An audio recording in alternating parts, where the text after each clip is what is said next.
एक लंबे समय पहले एक गांव में आधी रात को दिखने में भयानक लंबी बाल वाली एक चुड़ैल अजीब आवाजें बनाते घूमती रहती थी। बहुत समय से आधी रात होते ही हमारे गांव में अजीब आवाजें आ रही हैं। पता नहीं कौन करते रहता है। हाँ, उस समय में सभी दरवाजे बंद करके अंदर ही रहते हैं। एक दिन वो चुड़ैल जब उस गांव में घूमते रहती है, खिड़की से उसे एक सुंदर औरत सोते हुए नजर आती है। हर रोज ये सारे गांव वाले मेरा अपमान करते थे कि मैं बदसूरत हूँ, इसीलिए मैं मर के चुड़ैल बन गई और इसीलिए मैं अब इस खूबसूरत औरत में घुस के इस गांव में कोई भी औरत को खूबसूरत नहीं रहने दूंगी। मेरे मौत के लिए जिम्मेदार इन गांव वालों से बदला लूंगी। ऐसे फैसला करके तुरंत उस औरत में घुस जाती है और सुबह होते ही वो फिर से साधारण औरत बन जाती है। अगले दिन से अजीब आवाजें ना आने के कारण गांव वाले सारे खुश हो जाते हैं। लेकिन वो चुड़ैल उस गांव में मौजूद सारी सुंदर औरतों को बदसूरत बनाने लगी और सुबह होते ही मामूली बन जाती है। एक दिन आधी रात को वो चुड़ैल एक खूबसूरत औरत को सोते हुए देखती है। इतनी सुंदर हो तुम, अब देखो मैं तुम्हें क्या करती हूँ। वो चुड़ैल उस औरत पे हाथ फैलाती है और वो तुरंत बदसूरत बन जाती है। हा हा हा, अब अच्छी लग रही हो तुम, ऐसे कह के वहां से चले जाती है। सुबह उठते ही प्रीति को कुछ याद नहीं रहता है। क्या हुआ मुझे? ऐसा लग रहा है कि कुछ तो हो रहा है। रात भर मैं क्या इनके बगल में ही थी? मुझे उनसे पूछना होगा। सुनिए, इधर आइए। क्या हुआ? नींद से जागते ही इतने जोर जोर से चिल्ला रही हो? मुझे ऐसा लग रहा है कि रात में कुछ हुआ है। मैं रात भर आप ही के बगल में थी ना जी? हाँ, मेरे बगल में ही सोई थी। क्यों? ठीक है, कुछ नहीं जी।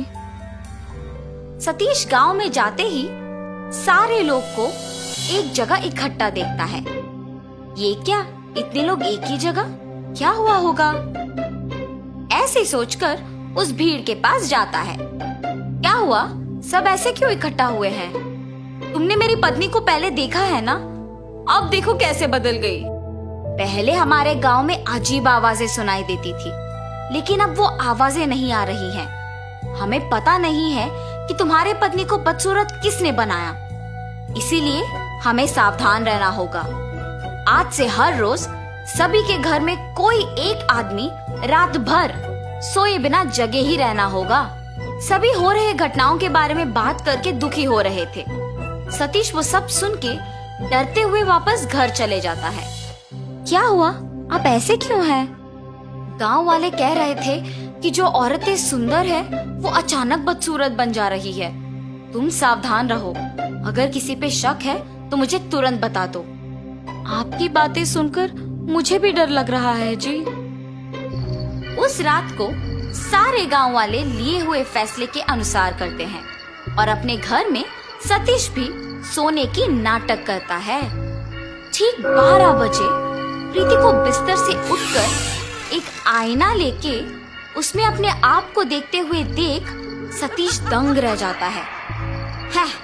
अब हर रोज की तरह मुझे इस आईने को छुपाना होगा। ऐसे सोच के तुरंत चुड़ैल के रूप में बदल जाती है।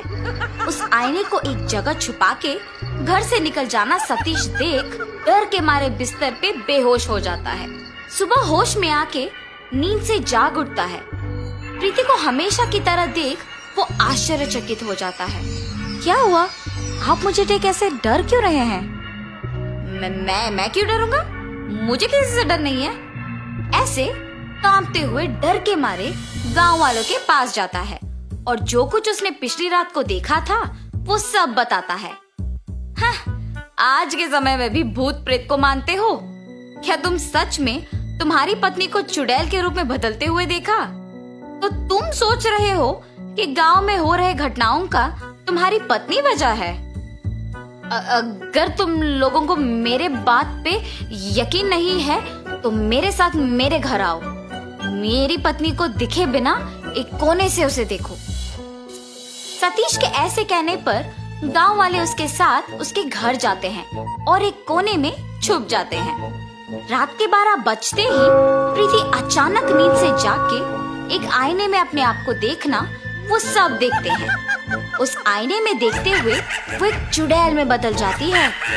ये देख सारे डर जाते हैं। उस चुड़ैल को घर से बाहर जाते हुए देख सारे उसका पीछा करते हैं। वो चुड़ैल एक सुंदर औरत को देख उसके पास जाती है। कितनी सुंदर हो तुम, देखना मैं तुम्हें कितनी बदसूरत बना दूंगी। ऐसे कह के वो अपने हाथों को फैलाती है और उसे बदसूरत बना देती है। ये सब देख गांव वाले दंग रह जाते हैं। हा हा हा, बाकी औरतों को भी ऐसे ही बदसूरत बनाना होगा। अब तो मेरे बातों का यकीन करोगे ना तुम लोग? तुम सही कह रहे थे। अगर हमने इस चुड़ैल को ऐसे ही छोड़ दिया तो वो सबको बदसूरत बनाएगी। इसका हल जल्दी सोचना होगा। 1 मिनट, ये अपने आप को आईने में देख चुड़ैल बनी है। इसका मतलब ये है कि इसका और उस आईने का कुछ संबंध है। हाँ, मैंने भी उस दिन यही देखा। उस चुड़ैल से पहले ही घर पहुंच के हमें उस आईने को ढूंढना होगा। हाँ हाँ, चलो चलो।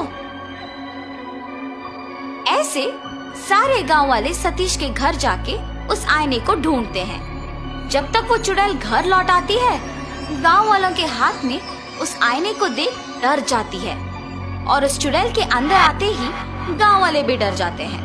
मैं तुम लोगों को कुछ नहीं करूंगी, डरो मत, बस वो आईना मुझे दे दो। ऐसे कांपते हुए कहती है।